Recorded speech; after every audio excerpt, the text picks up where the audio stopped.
What's going on YouTube? This is ParkerLad88 coming at you with another video. Today I've got an update for my Lord of the Red deck now that the new movie pack has dropped. So let's go ahead and get started.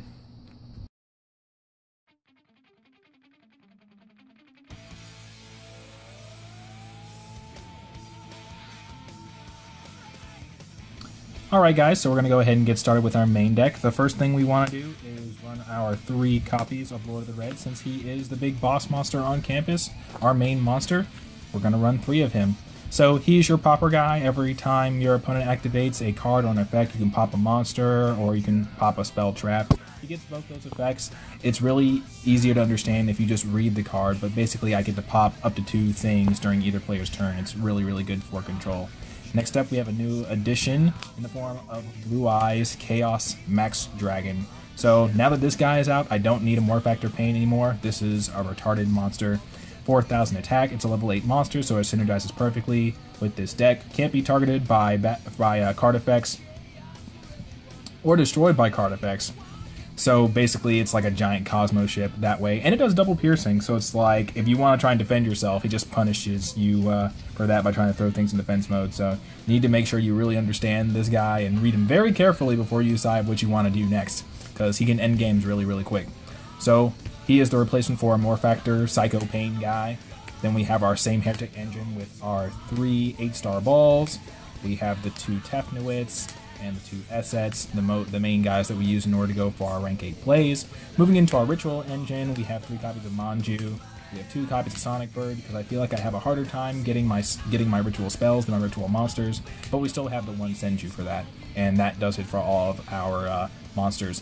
I might change that up a little bit. I might take out the Sonic Birds and the Senjus in favor of putting in maybe like more traps or something like that, or I might just take out the Senju just to round it off at 40. Who knows? I'm still messing around with this deck and, you know, tinkering with it in little ways to try and get it as good as it can possibly be. For our spells, we have 3 copies of Advanced Ritual Art.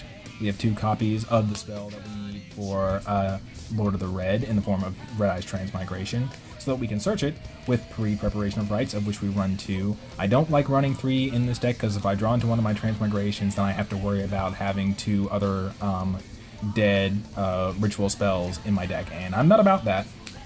Or 2 other dead pre-preps, that's what I meant to say.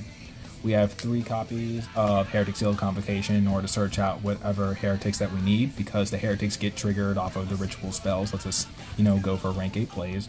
We have 3 copies of Trade-In, because we have lots of level 8s and they're all searchable.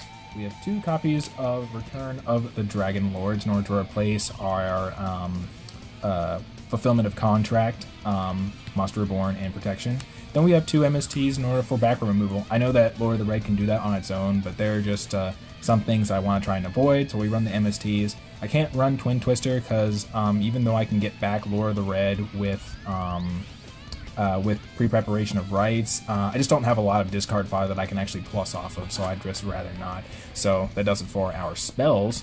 Moving into our traps, we have the 1 copy of Dragon's Bind. This is like a Vanity's Emptiness for anything with less attack than the dragon that's attached to. So you attach it to Lord of the Red, and you can basically control with it. It's pretty cool. I don't know whether I want to keep it in or not. It really just depends on how the meta shapes up. If there are lots of little squishy monsters in the meta, then this is actually good. But, you know, Blue Eyes are running around and people think that deck's going to be really good. This doesn't do very good against Blue Eyes, but I don't know. I'm going to keep it in for now, see how the meta shapes up, and then we'll see what happens. Then we have our Summoning Returns in the form of Bottomless, Strike, and then Warning. And that does it for our main deck. Moving into our extra deck, we're going to start with our rank 8s. We have the basic Galaxy Eyes family in the form of Tachyon Dragon. We have Full Armor Photon Dragon, Hope Harbinger Titanic Galaxy. He counts now too. We have Felgrand, Lancelot. He's actually one of my favorites because he's basically a free negate. It's a mandatory negate that my opponent has to play around, and then he can attack directly as well, which ends games, and he also gets to pop things whenever he does damage, so he's really good. We have non-targeting removal in the form of Heretic Sun Dragon, Overlord of Heliopolis. We have the last of the Galaxy Photon family, or of the Galaxy Eyes family in the form of Prime Photon Dragon. Really big beat stick. For our 4s, we have Queen Dragon Jin. This is the main one that I like to go into because he helps reborn my dragons for rank 8 plays. Then we have our generics like Castel, Dr. Smiles, Dark Rebellion Siege Dragon, Abyss Dweller, Utopia, the Lightning Form, Cowboy, and then Ragnar Zero. And that will round off the deck. So that was my update to my Lord of the Red deck, now with Chaos Max Power. Let me know what you guys think, and I'll be back at you later with future videos. This is Parker Ladd, out.